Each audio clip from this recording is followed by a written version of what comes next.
Jemaat yang terkasih, selamat hari Minggu.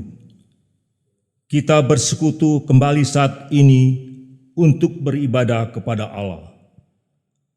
Marilah kita membuka hati untuk datang kepada Allah yang Maha Kudus, serta menaikkan syukur atas berkat dan penyertaannya kepada kita hingga pada saat ini. Mari umat Tuhan yang bersukacita, kita berdiri untuk menyambut kehadiran Allah di hari Minggu ke-6 sesudah Paskah ini dengan memujinya.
Umat Tuhan, mari kita takbiskan ibadah ini.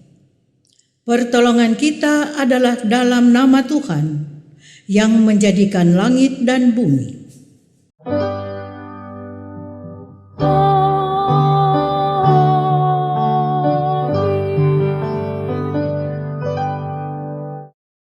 Nats pembimbing diangkat dari Efesus pasal 4 ayatnya yang kedua, yang menyatakan, "Hendaklah kamu selalu rendah hati, lemah lembut dan sabar.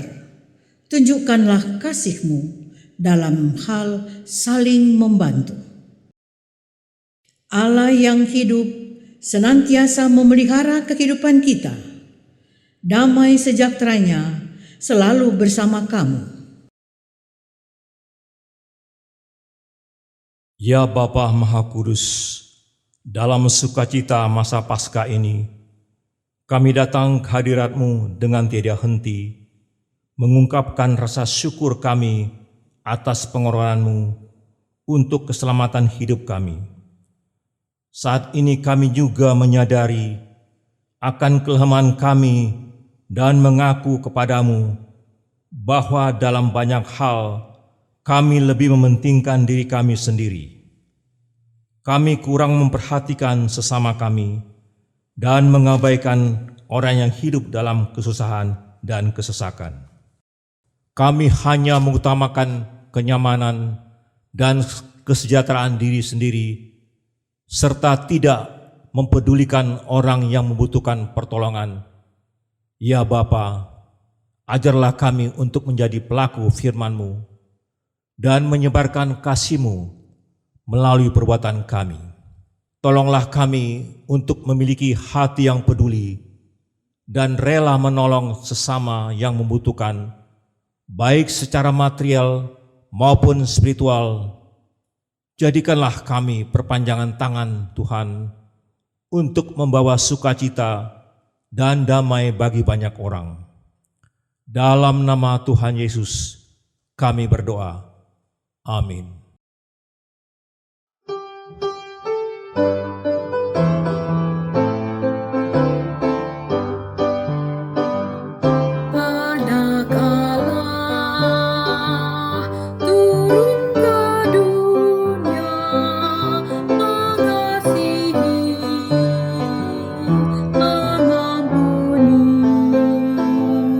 Dan menebus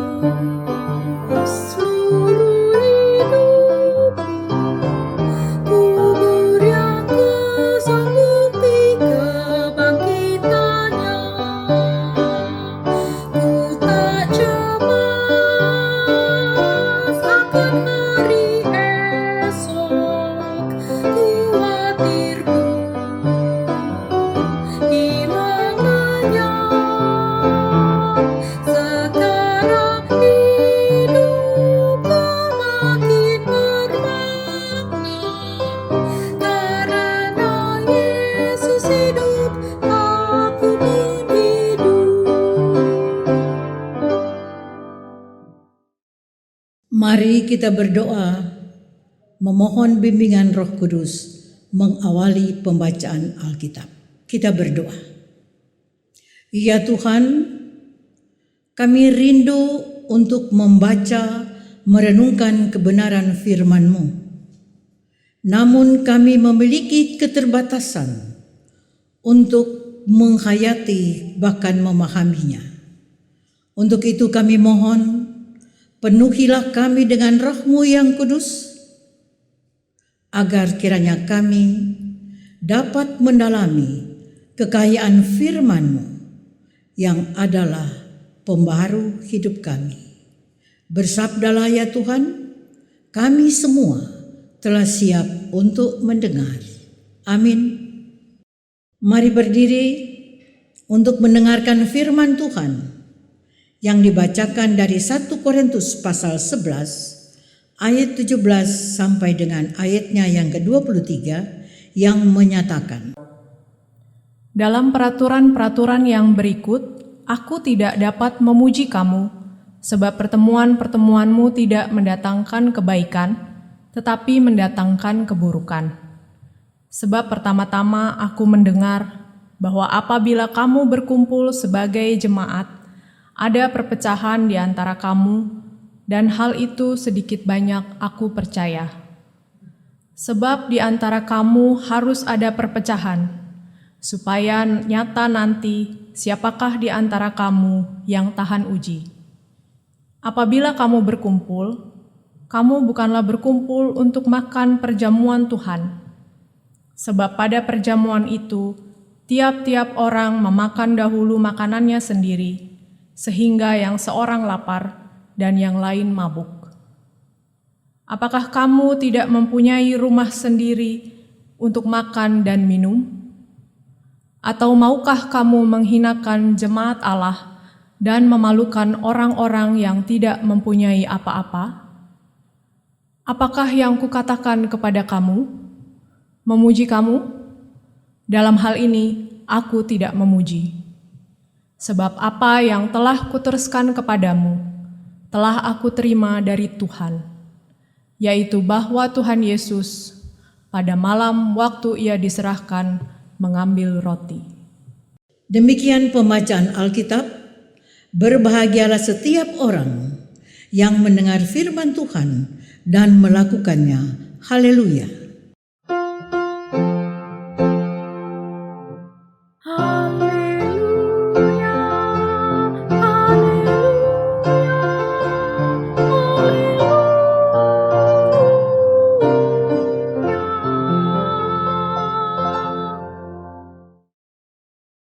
Umat yang Tuhan Yesus kasihi.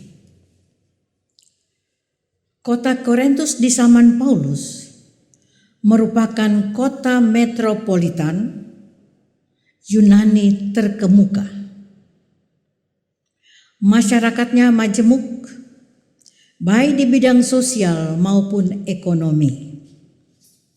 Boleh dikatakan kotanya cukup makmur, karena menjadi lalu lintas perdagangan.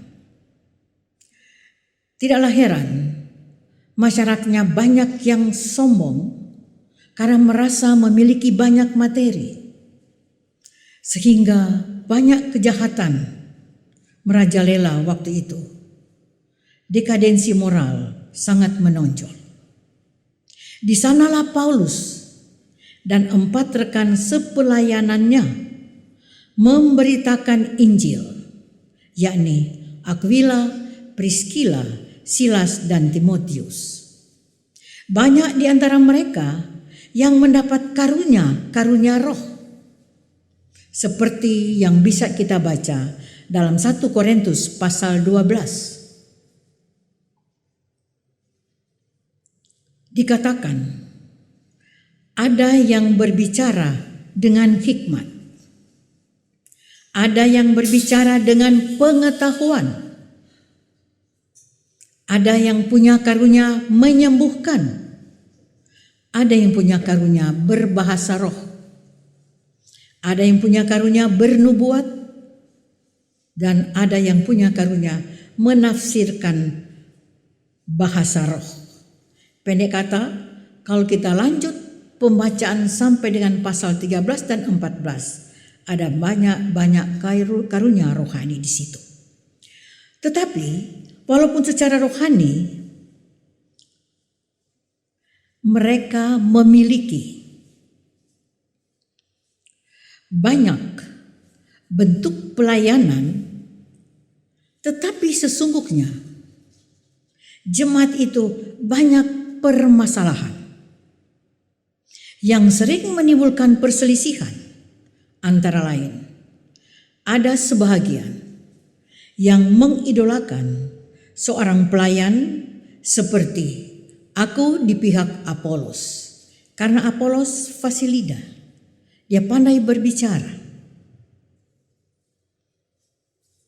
ia berkata-kata dengan pengetahuan. Sementara yang lain berpihak kepada Paulus,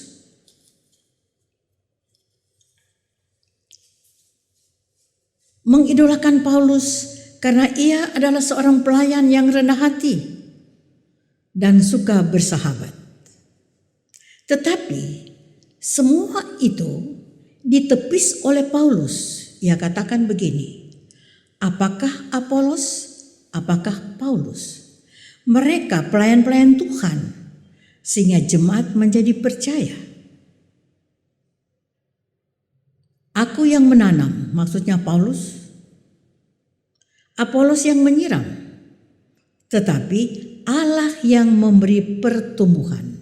1 Korintus pasal 3 ayat 4 sampai dengan 6. Di sana juga ada guru-guru palsu yang suka memfitnah pribadi dan kerasulan Paulus. 2 Korintus pasal 3 ayat 6 sampai dengan 7. Jadi, dari permasalahan-permasalahan itu masih ada lagi permasalahan yang muncul yang membuat jemaat Korintus itu rawan perpecahan, yaitu tentang perjamuan makan. Bahwa bagi mereka perjamuan makan itu sama dengan perjamuan malam ketika Yesus akan diserahkan.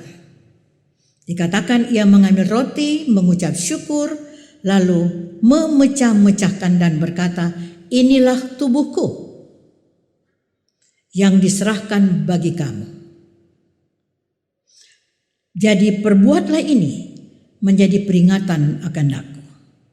Ya, dalam 1 Korintus 11 ayat 23 sampai dengan 24. Nah, jadi perjamuan malam yang dimaksud adalah supaya mereka yang ikut di dalam perjamuan makan itu harus merasa mereka makan dalam suasana yang sukacita, suasana yang penuh dengan syukur, karena mereka sedang memperingati kematian Yesus Kristus sebagai buah karya Allah untuk menyelamatkan manusia dan untuk mengampuni dosa manusia.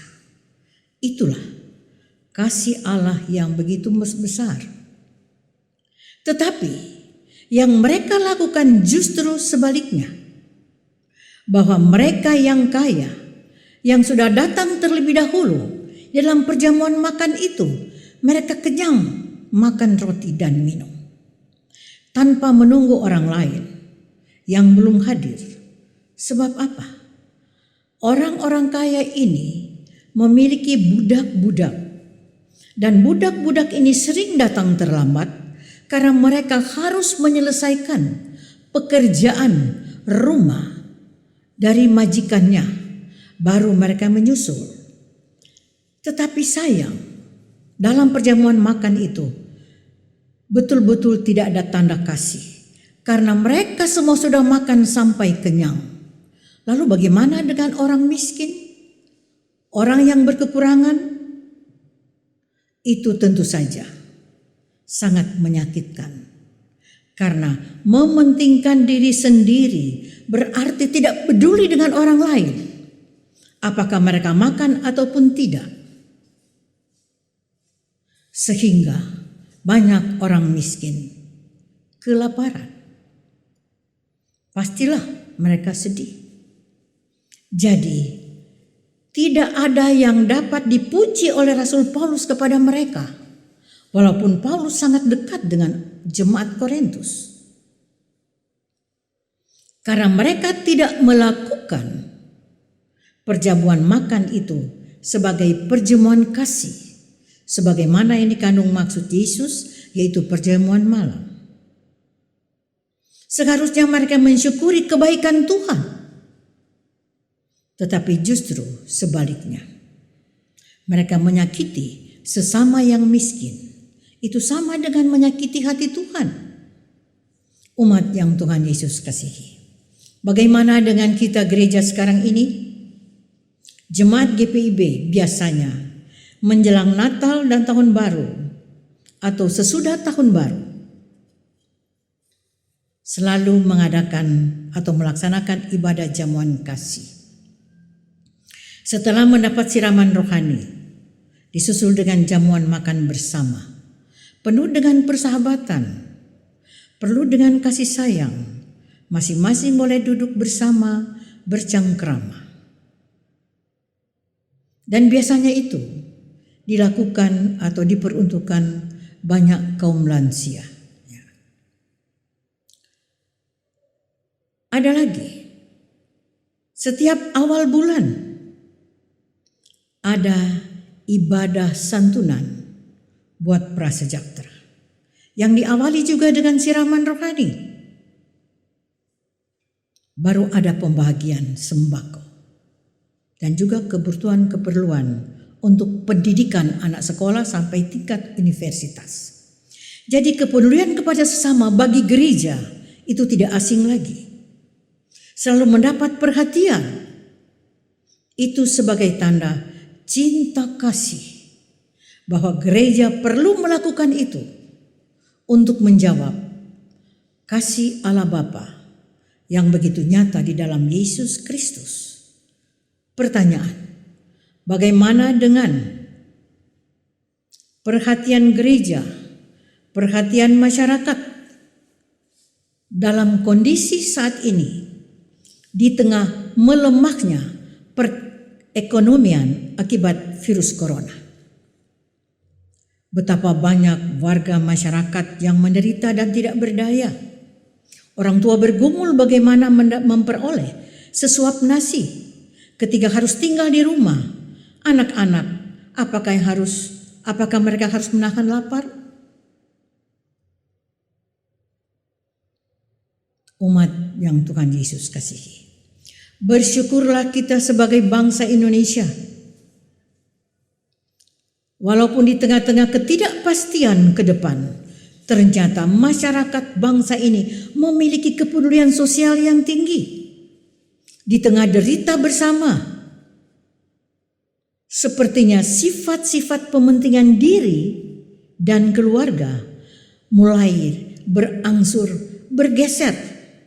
Kalau dulu, sebelum serangan virus ini, pementingan diri itu sepertinya masih kental bagi sebagian orang yang berpunya.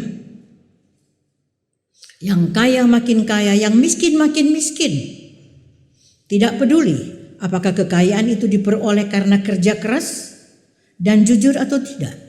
Yang penting saya dan keluarga tenang dan bahagia karena banyak harta. Nah, kepedulian sosial terhadap sesama ternyata mendapat banyak sambutan dari berbagai elemen masyarakat. Katakanlah dari gereja, komunitas agama, perusahaan-perusahaan, artis-artis, kelompok-kelompok kecil dalam masyarakat, bahkan pribadi-pribadi dari anak-anak sampai dewasa. Semua berperan proaktif mengambil bagian di dalam membantu sesama. Kami teringat seorang anak yang harus merogoh celengannya walaupun tidak seberapa, tapi itu dia berikan sebagai bantuan bagi tenaga-tenaga medis. Seorang janda, ini betul terjadi. ketika sang suami masih hidup, bergelimang dengan harta, hidup mewah, dan tak pernah peduli dengan lingkungan di sekitarnya. Tetapi beberapa tahun dia menjanda dan hanya hidup dari pemberian anak-anak secukupnya. Di tengah kondisi sekarang ini, justru sang ibu yang adalah sudah janda bertahun, setiap 3 hari memasak 50 paket makanan lengkap untuk saudara-saudara yang berpuasa. Hatinya sudah berubah, tersentuh dengan keberadaan perekonomian yang kian lemah sekarang ini. Nah, bagi saudara-saudara, kita semua yang juga sudah proaktif mengambil bagian di kelompok-kelompok mana kita berada untuk membantu, mari kita jaga kepedulian ini untuk tetap berjalan terus. Karena di negeri yang tercinta ini ternyata masih banyak orang yang tidak mampu mau menolong orang yang tidak mampu. Terkadang tidak masuk di akal. Saya menonton sendiri. Sebuah mobil bak penuh dengan durian, buah durian. Itu dari tiap keluarga. Mereka tidak bisa memberikan uang, tapi mereka memberikan 1 buah biji durian. Dan ketika durian-durian ini terkumpul, dijual, kemudian dibagikan kepada mereka-mereka yang membutuhkan. Luar biasa. Dari yang tidak punya juga memberikan kepada mereka yang tidak punya. Bukankah kita sering memberikan bantuan dari kelebihan kita seberapapun? Tetapi kita tetap bersyukur karena kita masih dapat memberikan sekecil apapun yang dapat kita berikan kepada sesama, dan itu merupakan suatu tanda bahwa kita sedang menjawab kasih Allah yang begitu besar di dalam Kristus Yesus. Kiranya juga umat Tuhan, segala pemberian dapat disalurkan dan betul-betul jatuh ke tangan orang-orang yang membutuhkan. Itulah doa kita bersama. Nah, mari kita tetap mengulurkan tangan, membantu sesama yang dalam kesulitan ekonomi karena PHK dan lain sebagainya, sesuai dengan kemampuan kita masing-masing. Dan kita juga mau belajar bahwa kita mau berpartisipasi aktif karena orang miskin pun mau berperan di dalamnya. Kami mengambil contoh di dalam 2 Korintus pasalnya yang ke-8.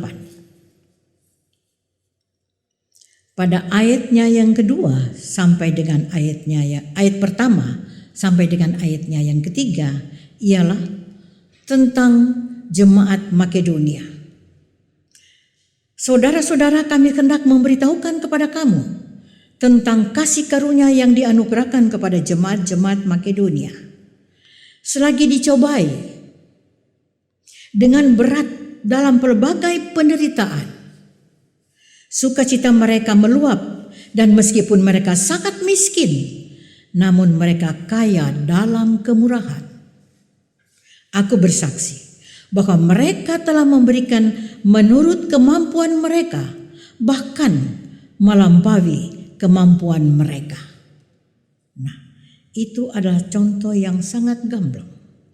Biarlah segala kebaikan hati kita, pemberian kita yang tulus, kiranya berkelanjutan akibat serangan COVID-19 ini. Dan kita percaya itu semua pasti punya nilai tambah dan berkenan kepada Tuhan. Terpujilah Kristus. Amin.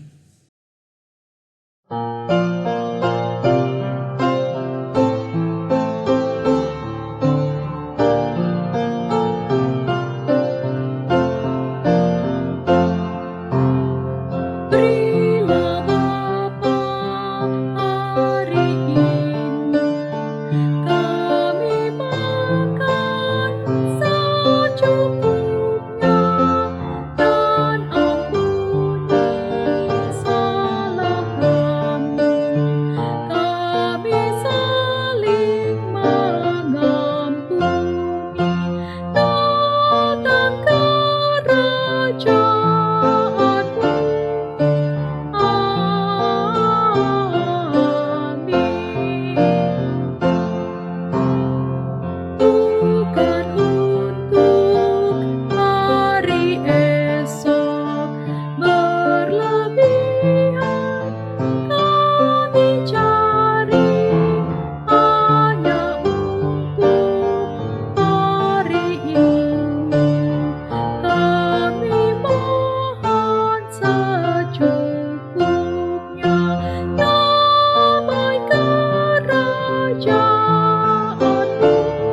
Jemaat Tuhan, marilah berdiri untuk mengaku iman menurut pengakuan iman rasuli. Dengan hati dan mulut kita berkata, aku percaya kepada Allah, Bapa yang Maha Kuasa, Khalik langit dan bumi, dan kepada Yesus Kristus anaknya yang tunggal Tuhan kita, yang dikandung daripada Roh Kudus, lahir dari anak darah Maria, yang menderita di bawah pemerintahan Pontius Pilatus, disalibkan, mati dan dikuburkan, turun ke dalam kerajaan maut. Pada hari yang ketiga, bangkit pula dari antara orang mati, naik ke sorga, duduk di sebelah kanan Allah, Bapa yang Maha Kuasa, dan akan datang dari sana untuk menghakimi orang yang hidup dan yang mati. Aku percaya kepada Roh Kudus, gereja yang kudus dan am, persekutuan orang kudus, pengampunan dosa, kebangkitan daging, dan hidup yang kekal. Umat Tuhan, mari kita naikkan syafaat kita kepada Tuhan. Kita berdoa. Terima kasih ya Tuhan untuk lawatan-Mu bagi kami sesaat yang lalu. Lewat kebenaran firman-Mu telah memberikan kepada kami pencerahan, mengingat pergumulan masyarakat dan bangsa akhir-akhir ini akibat serangan COVID-19 banyak menimbulkan penderitaan, terlebih di tengah melemahnya perekonomian. Tapi kami tetap bersyukur karena kami percaya bahwa Tuhan mampu menjaga memelihara kami, sehingga dengan cara kami saling membantu, saling menopang satu dengan yang lain, maka dipastikan tidak ada yang berkekurangan. Semua dapat menikmati hari-hari kehidupan ini, walau dalam kesulitan, tapi selalu ada sukacita karena Tuhan. Untuk itu kami mau berdoa Tuhan, untuk para pemimpin bangsa kami, dari pusat sampai ke daerah-daerah, di dalam mereka menjalankan tugas yang dipercayakan kepada mereka. Kiranya mereka ya Tuhan dapat benar-benar menyentuh rakyat yang menjadi kebutuhan, sehingga jeritan-jeritan hati nurani rakyat benar-benar dapat didengar. Dan terima kasih Tuhan, kalau melalui kebenaran firman ini mengingatkan kami bahwa kami butuh kepedulian sosial yang tinggi dari masyarakat manapun. Dan untuk itu kami juga topang di dalam doa untuk saudara-saudara kami, baik dari TNI, Polri, dan juga tim-tim medis, semua yang sudah relawan-relawan yang berupaya untuk mengantisipasi agar kiranya COVID-19 ini dapat di-cut begitu rupa dengan cara-cara yang telah ditetapkan oleh pemerintah. Sehingga kiranya tidak lagi banyak masyarakat ya Tuhan yang berdampak. Tapi doa kami bersama dengan semua lembaga kesehatan, para medis, pada akhirnya jalan keluar selalu ada. Satu saat COVID-19 ini berakhir. Tuhan memberkati mereka semua dalam segala hal, memberi kekuatan, kesehatan, dan hikmat bersama keluarga-keluarga mereka. Kami juga mau berdoa ya Tuhan, untuk gereja-gereja-Mu, lembaga-lembaga sosial yang ada, yang berperan aktif ya Tuhan, untuk menyatakan kepedulian. Kiranya Tuhan jugalah yang memberikan kemampuan, sehingga pada akhirnya kegiatan-kegiatan sosial ini tidak hanya sewaktu-waktu, tetapi sepanjang COVID-19 ini masih ada. Dan biarlah kepedulian sosial ini masih tetap ada dan terjalin. Kami juga mau berdoa untuk setiap bentuk pelayanan dan kesaksian gereja-Mu dimanapun berada. Tuhan campur tangan, Tuhan beri hikmat dan kebijaksanaan di dalam menjalankan panggilan dan pengutusannya. Karena para hamba-hamba-Mu tidak dapat bekerja sendiri tanpa-Mu. Ketika kami mengandalkan kekuatan kami, disitulah letaknya kegagalan. Biarlah kami senantiasa mengandalkan Tuhan dalam segala hal. Kami berdoa, saudara-saudara kami yang sakit, Bapak Khatibi, Ibu Drusila Kase, Ibu Irene Esther Pangalila, Bapak Chris Lopis, Ibu Barbara Tyson, Ibu Mulyono, Bapak Lars Surnun, Ibu Deico Wenas Tuwaidan, Ibu Rit Kandio, Ibu Alice Soplantila Lewaka Besi, Ibu Like Tuhumuri, dan juga saudara-saudara yang tidak dapat kami sebutkan satu demi satu, baik di rumah sakit maupun di rumah kediaman mereka. Tuhan jamah mereka, memberkati obat-obatan dan upaya yang dilakukan. Biarlah dalam kasih setia Tuhan, kesehatan mereka berangsur-angsur dipulihkan, dan terlebih beri kesabaran kepada mereka dan perteguh keyakinan mereka. Karena satu kali, dan mereka harus yakin, satu saat mereka memperoleh kekuatan dan kesembuhan kembali. Kami berdoa untuk saudara-saudara kami yang berulang tahun, baik secara pribadi ataupun sebagai ulang tahun pernikahan. Kiranya Tuhan mau kuduskan sukacita mereka, dan biarlah persembahan syukur mereka berbau harum di hadapan hadirat-Mu. Dan Tuhan memberkati mereka dalam segala hal. Terima kasih Tuhan. Inilah doa kami. Tuhan ampunkan kami dari salah dan dosa kami. Tuhan mau sempurnakan permintaan kami. Dalam nama Yesus Kristus Tuhan yang telah mengajar kami berdoa bersama. Bapa kami yang di sorga, dikuduskanlah nama-Mu, datanglah kerajaan-Mu, jadilah kehendak-Mu di bumi seperti di sorga. Berilah kami pada hari ini makanan kami yang secukupnya, dan ampunilah kami akan kesalahan kami, seperti kami juga mengampuni orang yang bersalah kepada kami. Dan janganlah membawa kami ke dalam pencobaan, tetapi lepaskan kami daripada yang jahat.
Jemaat, mari ungkapkan syukur hati dengan memberi bagi pelayanan gereja Tuhan dengan mengingat 2 Korintus 8 ayat 12 dan 13.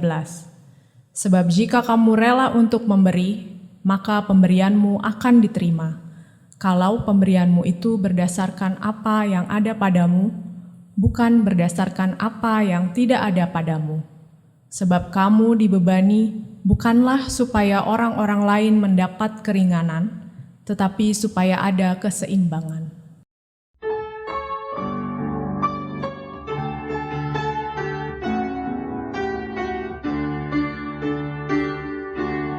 Aku suka membagi pada orang tak punya, agar Tuhan dipuji tiap orang di dunia. Pun kepada Tuhan ku beri persembahan, tangan kiri tak tahu apalah tu yang kanan.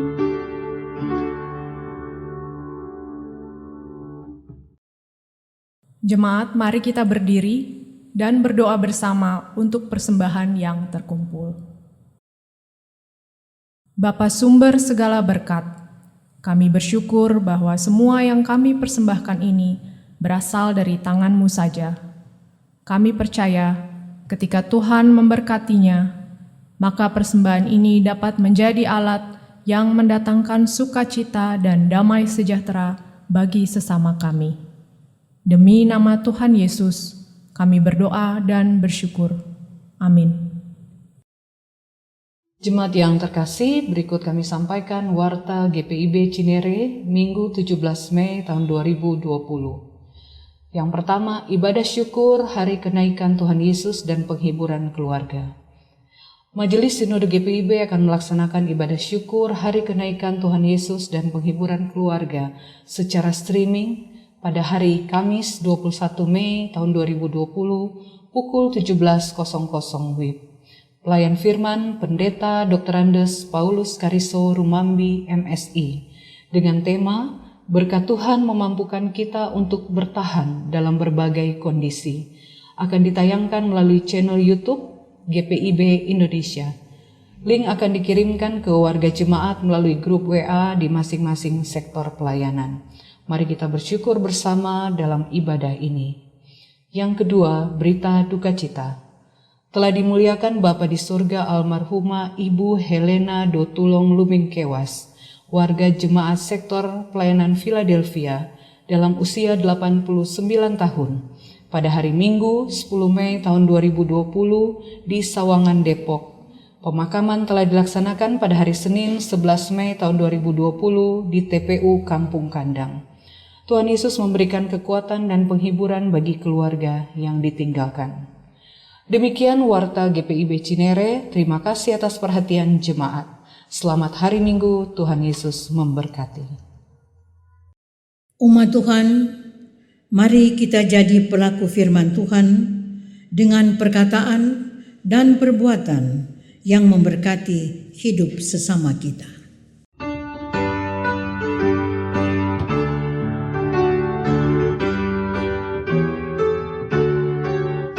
Kita satu di dalam Tuhan, satu gereja yang esa. Marilah bertolong-tolongan, kau dan aku semuanya. Marilah bertolong-tolongan, kau dan aku semuanya. Tuhan selalu memelihara seluruh alam semesta. Kita pun disuruhnya juga menyatakan kasih-Nya.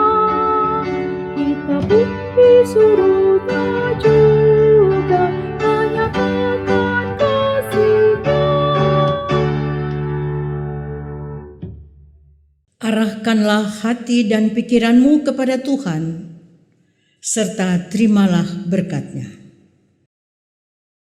Tuhan memberkati engkau dan melindungi engkau. Tuhan menyinari engkau dengan wajah-Nya dan memberi engkau kasih karunia.